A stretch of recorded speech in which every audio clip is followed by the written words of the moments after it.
Welcome to this BloombergQuint conversation on a new intelligent look at AI powered by HeroWire. AI is not a silver bullet or a magic wand. There are certainly great use cases for AI, and we are seeing enormous benefits from AI. But for instance, while we're seeing great benefits in the area of personalized treatment, in the areas like cancer research and personalized treatment for cancer, while AI has delivered results, the efficiencies and widespread usage are still not there, as oncologists realize that they can either serve patients or serve AI. Increasingly, it is also clear that AI has several ethical issues. It has become critically important to prevent bias and discriminatory outcomes in AI products and services and ensure more equitable user experiences. Also, on the other side, many companies aren't seeing a significant return on their AI investments. Only 1 in 10 companies report significant financial benefits from implementing AI. This means that there currently exists a gap, and that's not just a viability gap, but also a responsible AI gap between principles and practice, where hollow words sometimes replace meaningful action and missed opportunities. Today, in this BloombergQuint conversation on a new intelligent look at AI, powered by HeroWire, and part of our series, Reimagining the Techverse, we will look at how companies and government can deliver responsible AI. AI that works is ethical. That's very important. And it's also especially important because getting responsible AI right is an opportunity with huge upside potential for everyone. It really means that AI will benefit every person. To help us do that today, we have a very eminent panel. First up, we have Mr. C.N. Rao, who serves as co-founder, managing director, and CEO at FinDNA, as well as senior technology advisor with Warburg Pincus, and he's also the co-founder at Rural Shores Business Services. He is also an independent director at several BFSI companies.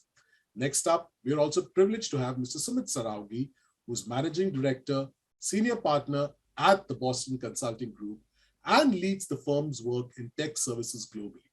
Besides this, he also leads BCG Gamma, that is the Boston Consulting Group's AI and data science business in India. We're also privileged to have Mr. Bishal Neogi, who is a highly experienced data science and AI practitioner and is a member of the senior faculty at HeroWire.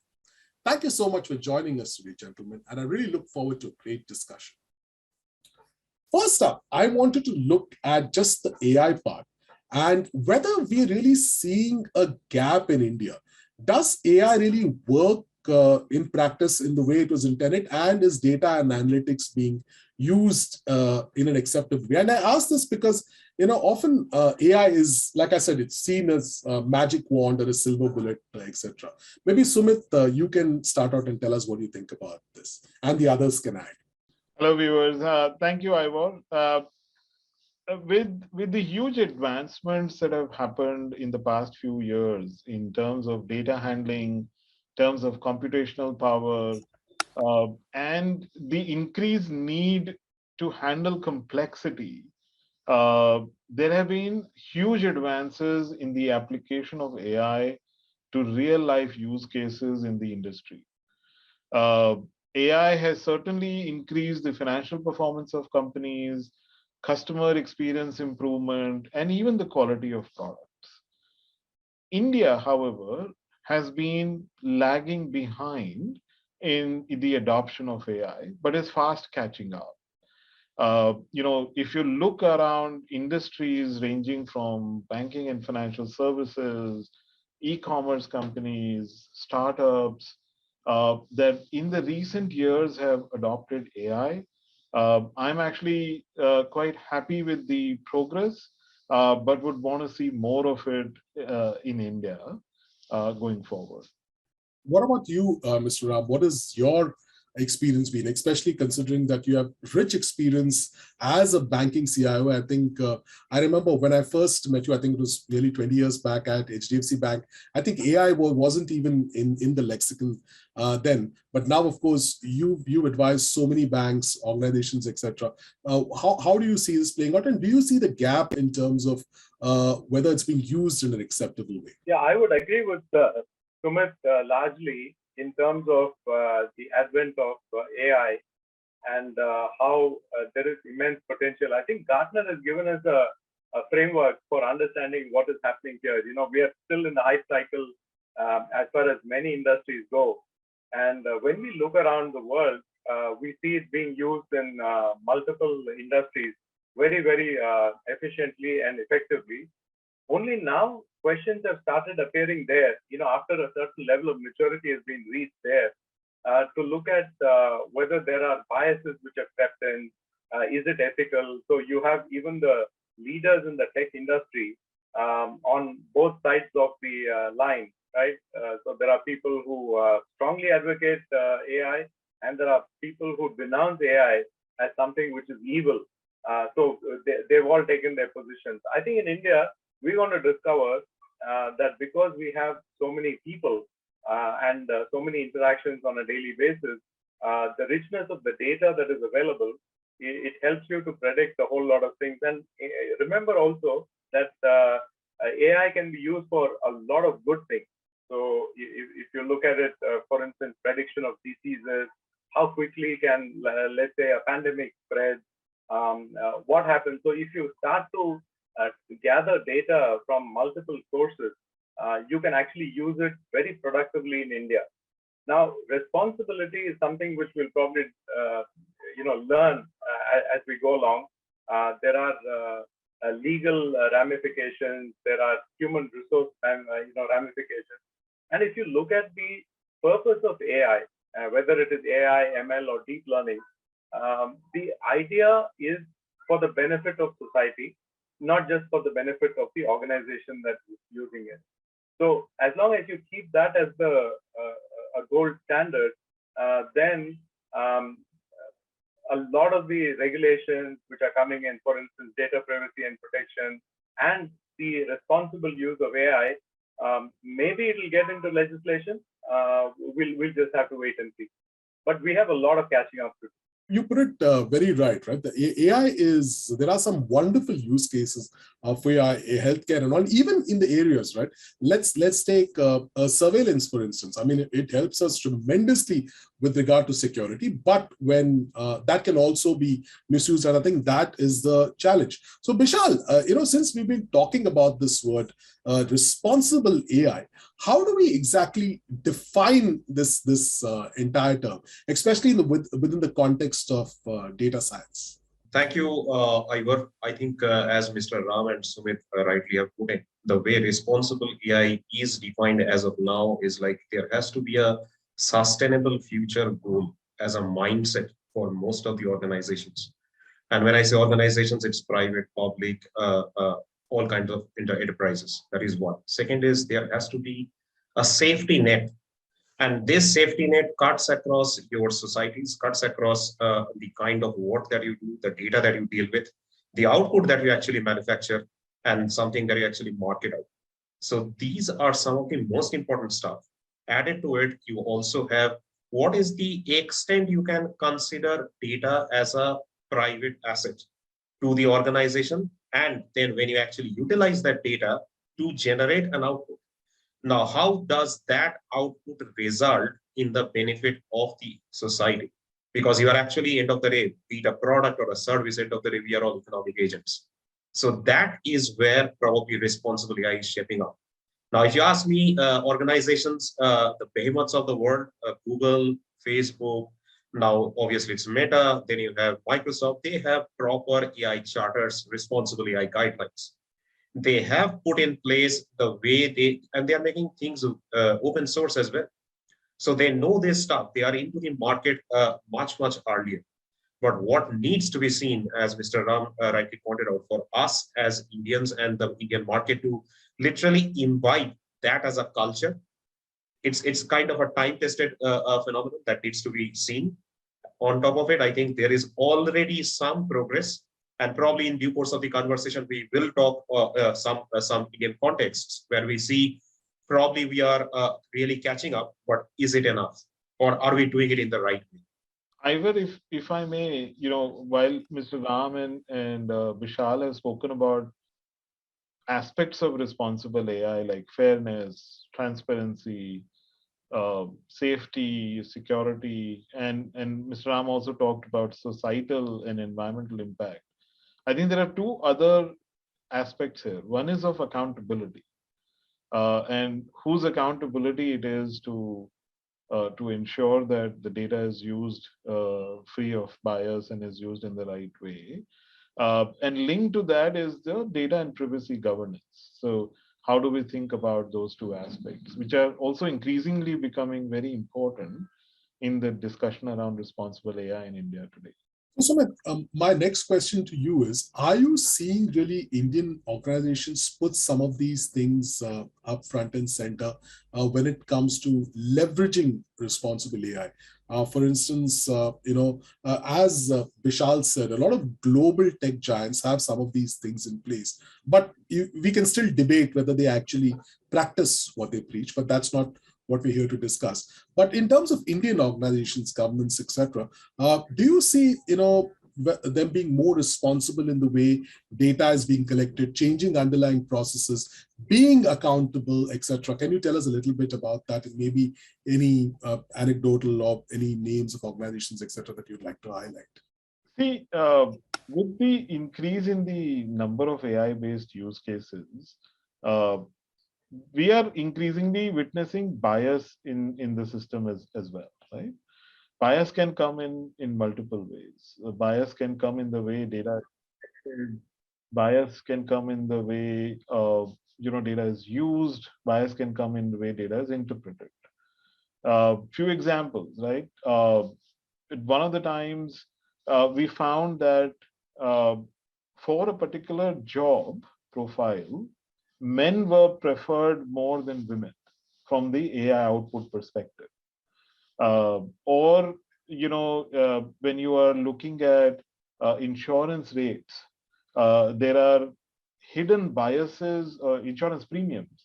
There are hidden biases that come within AI in terms of how much premium would you charge for a person or persons that belong to a certain caste, creed, geography, locality, etc. And part of it is the inherent models that come in. Like a very common model that is used in AI is a lookalike model. Now, if you're going to create personas of people based on lookalike models, then the biases of the past are going to impact the biases of your future as well.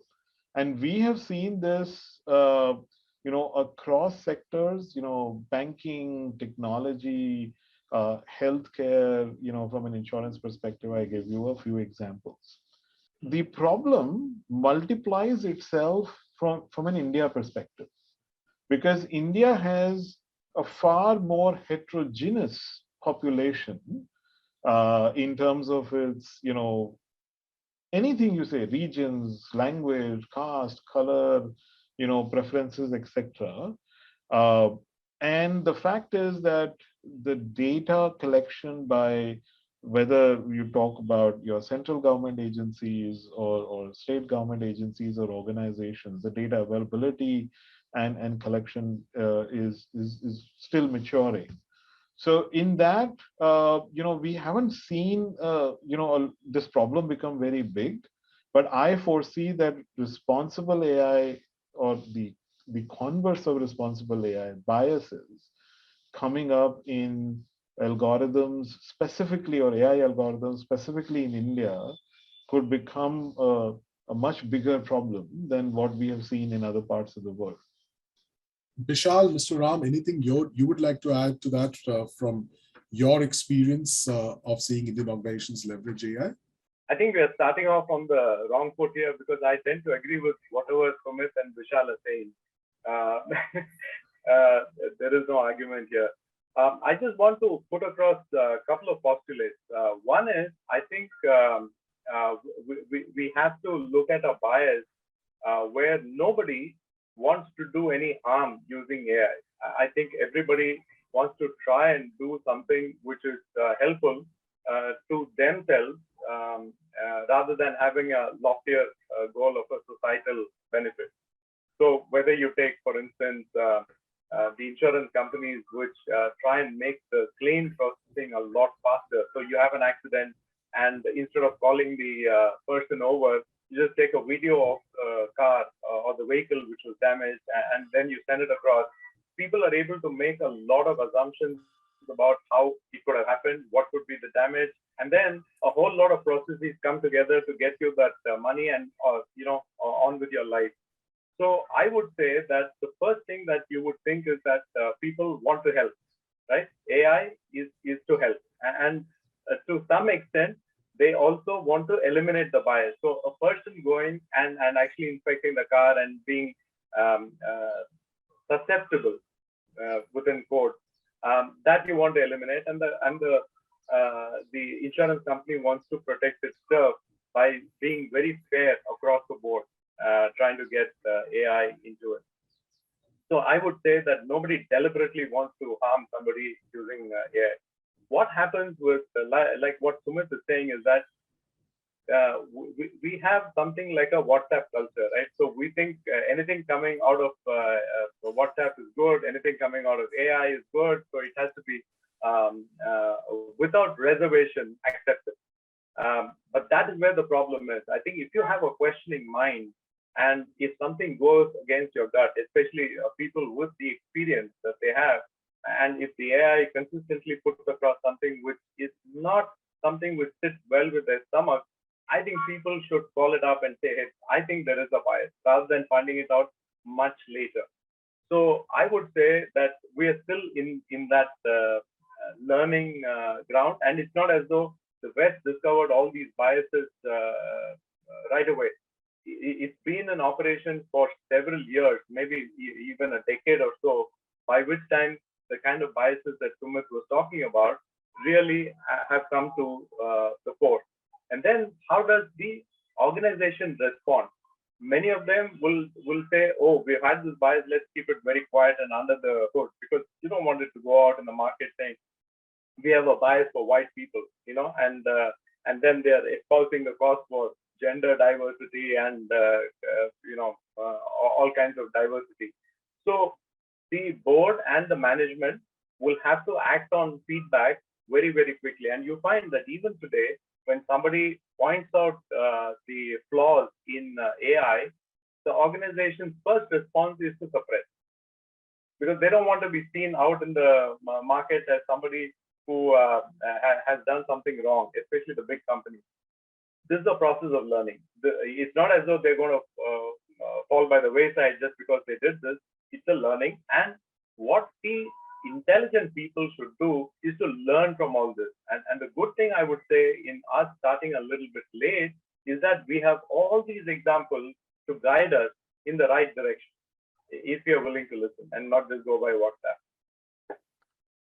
I think that's a very important point, if you're willing to listen. But I think, thank you for these points, Sumit and Mr. Ram. I think you'll have shown us some of the issues and clearly the solutions also, right? We clearly understand what are the things that need to be done. So, Sumit, my next question is really what are some of the key benefits of responsible AI now for an organization, etc.? How would you put them? It's a very important question, Ivor. When done right, responsible AI isn't simply a framework to mitigate risk, as many would believe. It's actually a way to deliver transformative business impact. We have worked with several companies to be able to do that. Our philosophy, or at least my philosophy, is twofold. First, responsible AI should not be viewed strictly as a defensive maneuver. It can be a source of value. Second, responsible AI is only a starting point. It has to be carefully translated into action for it to actually have benefits for the organization. Three kind of things come to mind. Can responsible AI be responsible, can boost your bottom line? Companies that embrace responsible AI and actually publicize that fact can build higher trust, improve customer loyalty, and ultimately enhance their revenues. Second, responsible AI can be used to differentiate your brand. Customers are increasingly choosing to do business with companies who demonstrate values aligning with their own values. And as the society graduates in its value systems from what Mr. Ram was saying as a WhatsApp culture to, hey, I care about the products and the companies that the products come from and what are their philosophy, what do they stand for. Organizations with a strong sense of purpose towards responsible AI can actually differentiate their brand. And third, they can actually help companies improve their recruiting and retention as well. Because responsible AI being part of the motto of companies and being practiced in the company can attract digital talent or other kinds of talent more effectively and retain them in the organization. So I do believe it's not just sort of defensive maneuver. Bishal, I want to flip that question to you.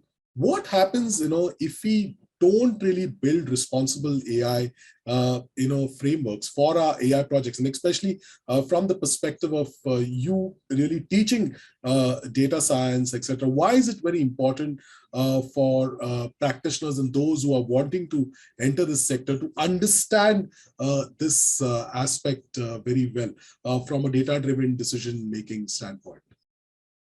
Great question, Ivor. So in this regard, let me take a step back and talk about maybe for the next 30 seconds around, there is a distinction that needs to be understood with respect to what is AI. When can AI come to my rescue? When can I not resort to AI level of compulsion, but I can still be what I am, I can be actually better at. So there are different layers within the entire data science as a subject, which is not only confined with the execution of technologies, techniques, different kind of project frameworks. It's an interdisciplinary subject. We need to understand it as a community. And by interdisciplinary subject, I mean, of late, we have been seeing an influx of a lot of tech graduates who literally want to get in and they are literally fascinated by all the gigantic open source libraries, all those things, and they are really excited. But the fun part of it is you need to literally understand what is the consumer behavior for which you need to have some grounding of political science, some grounding of economics, some grounding of humanities.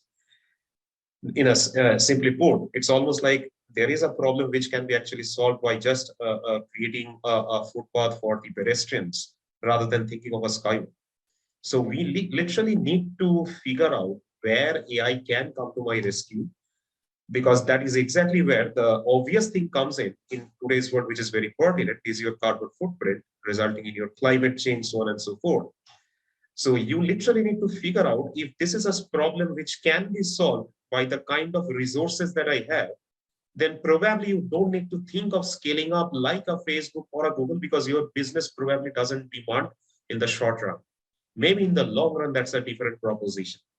That is one aspect to it. So for me to teach my students, learners, as well as when I was a practitioner till last year, we have been very cognizant of the fact that what can be done and what cannot be done. Let me give you a few anecdotes. I have worked extensively in the Western markets around revenue management, around pricing. Now, it so happens that you can literally do a price followership in certain cases. Now, the question is it legit? You can well say that, well, if the government, there is no regulation, the client that I'm working for, they are ready to give me the data. But at the same time, you are actually encroaching to an area where probably you are letting loose some of the things which you probably should not, because you have the right to control your algorithm to speak to an extent the reality which is there, and not doctor it to an extent just to sound to my ears. So we literally need to figure those things out. On an Indian context, I'll just give another example where I know of a startup which is doing really good in the fintech space, and they call them as a compassionate credit collections organization, because when they do the collections, it's not that I hold you on the nail of my trigger and I just want you to provide me the money, but they do that consumer behavior research with all the best possible economists, anthropologists, that they have a very rich source of textual data, rich source of survey data. and they are being able to do really good. So I think it is possible. So there is a silver lining that I can say. I think some really, really wonderful anecdotes. Mr. Ram, I wanted to talk about when you look at the top down. I think when we've discussed a lot about how do we build some of these frameworks, what are some of the things to keep in mind, etc. But I think it's very important for leaders, CEOs, and boards to really understand and leverage responsible AI better. Just like in technology, I think this has been right through the decades, right?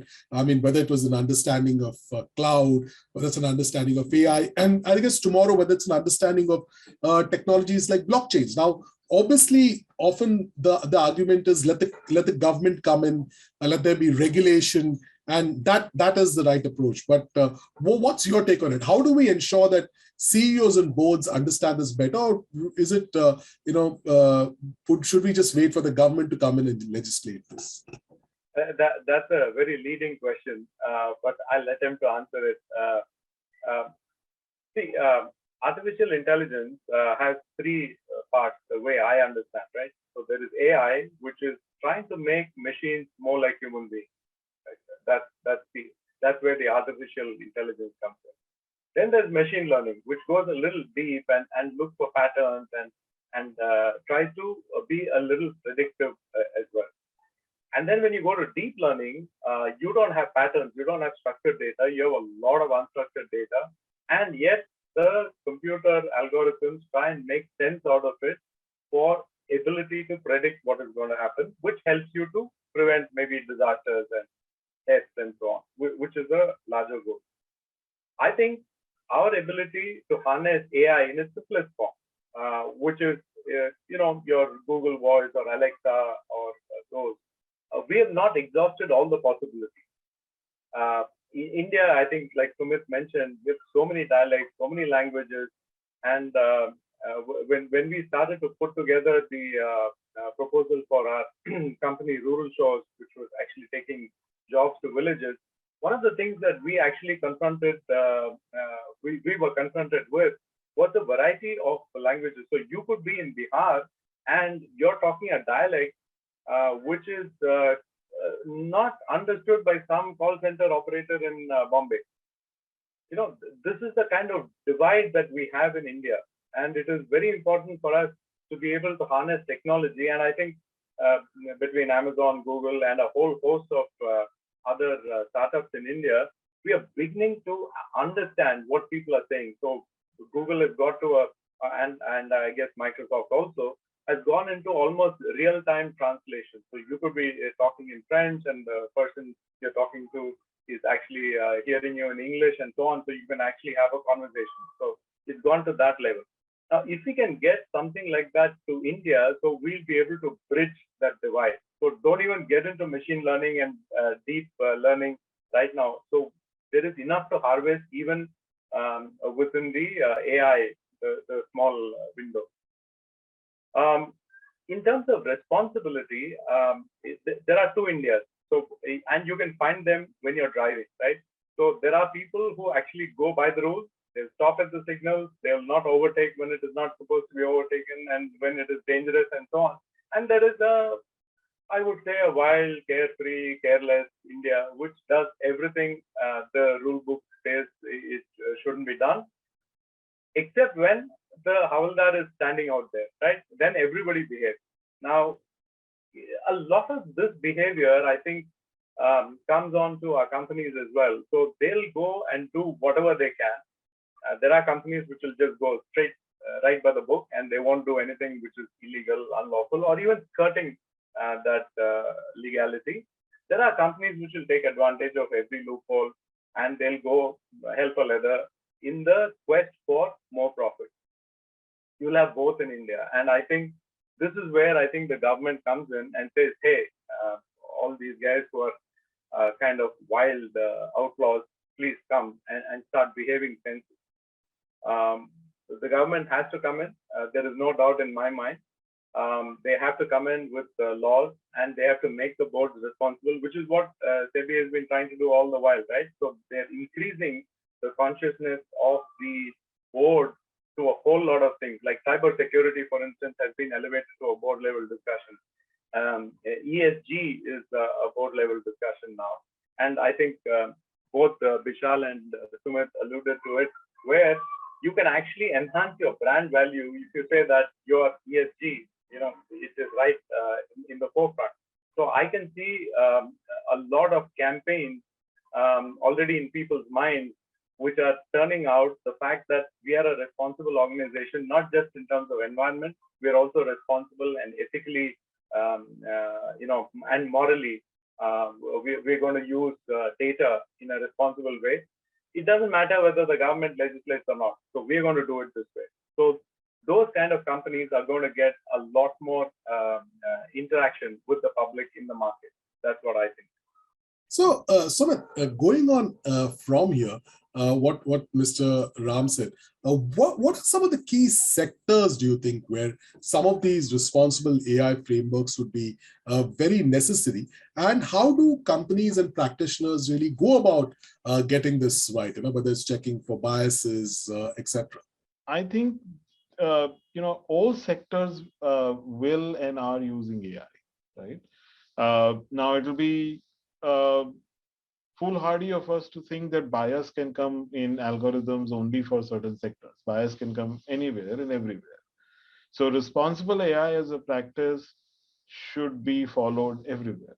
Of course, there are a few sectors in India that lead the adoption of AI, and so they will, we'll have to sort of concentrate a little bit more there. Obviously, your financial services industry, your e-commerce industry, consumer goods industry are some of the leading sort of adopters, and also the manufacturing industry, right? I mean, these are the four sort of industries or sectors which are leading adopters of AI, and because of that, the onus of actually leading India in terms of responsible AI may also fall on them.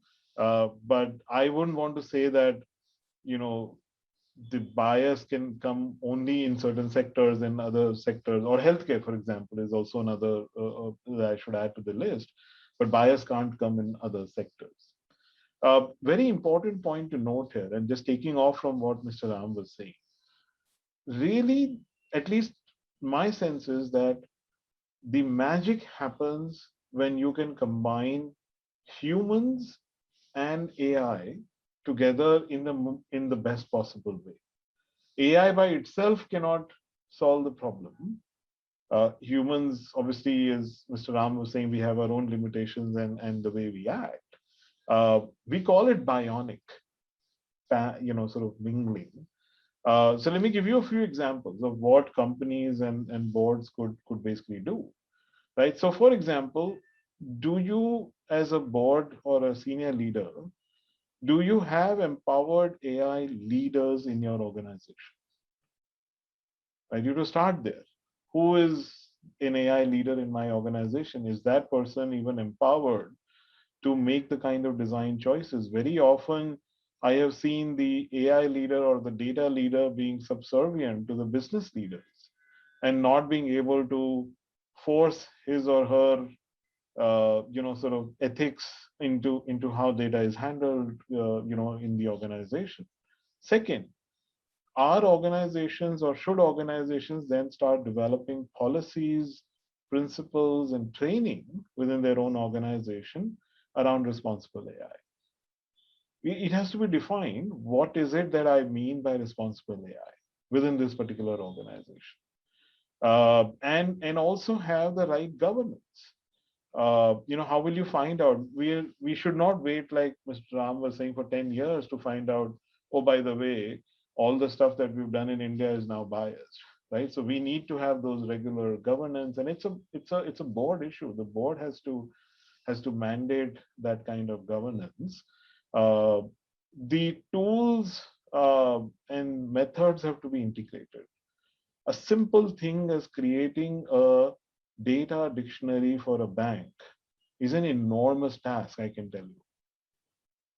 based on the different departments that the data will flow in. Just that very simple thing, and it's just not even an example of responsible AI. It's a very simple, digital example. I'm saying having the standard set of tools, the way we will look at data and use data. And lastly, I think we have to be prepared for the eventuality and be ready with a response plan if something like this happens in an organization. So I really think there is no set of sectors where responsible AI is going to be more prominent than the others. It's just the natural adoption of AI across sectors that will determine. But there are things that boards and leaders of those organizations can do and should do and must do if India is to leapfrog, like Mr. Ram was saying, in terms of responsible AI. Mr. Ram, anything you'd like to add to that, especially from the BFSI sector? Because BFSI is a huge user of technology, the biggest buyer of technology when it comes to AI, etc. So any particular thoughts about BFSI? Yeah, I would say that echoing what Sumit said, we have to have eternal vigilance, which is the price that you pay for freedom, right? So you have to be very, very vigilant in terms of how AI is being used. Having said that, I think it's a very easy thing when you analyze the bank's data for risk mitigation. That's the biggest use of data in a bank. We keep saying things like we want to understand our customers better and so on and so forth. But at the end of the day, it all boils down to what kind of credit decisions can I make when an individual comes asking for money. Do I give him hundreds of crores? Do I give him 100 rupees, or just turn him out of the door? So that whole idea of analyzing data to understand the risk profile of people, I think that is going to be the most important thing. And if we find that a certain sector of people or section of people is constantly being denied loans, the good thing is that the government is also very vigilant, right? They're also looking at, and earlier they used to actually make all these priority sector lending, and so they had directed lending, which was possible. Now they have all the data, and they know how banks behave. They know how the finance minister has to behave, and to loosen the purse for those kind of things. And a lot of automation around GST and stuff like that has given a whole lot of new data which is coming up. People have become much more responsible. Earlier, this whole thing of take a loan and loan and scoot, that is no longer possible. So as people show a little bit of responsibility, because you must remember that the bank is dealing with other people's money, they can't be profligate.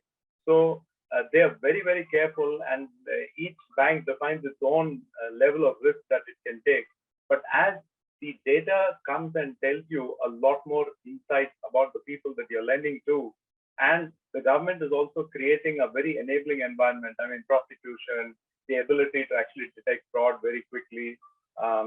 So there are lots of enabling factors which happen in the environment. I think the data is being used very, very profitably to actually enter into new segments in the bank. The other thing that I think we have to be very cognizant of, especially in the AI space, is all the payments, right? And how do you direct payments to people who, for instance, the pandemic actually helped in propagating UPI as a major way in which people should pay, and the numbers are galloping, right? So the ability for people to get over this digital divide, I think that's very important. So the whole government machinery should be made to work towards digital literacy of people. You can't leave it to just the banks alone, right? So you have to get into villages, you have to get into those citizen service centers, and you have to make digital literacy the cornerpiece of your education strategy as well. That way, you'll get a lot more people consuming and a lot more people paying responsibly. That way, the money makes the commerce go around, right? So you have the ability to move money across, and maybe our dependence on currency notes will just go down, and you can't find them under mattresses anymore. They'll all be safely parked in bank accounts or blockchain ledgers somewhere.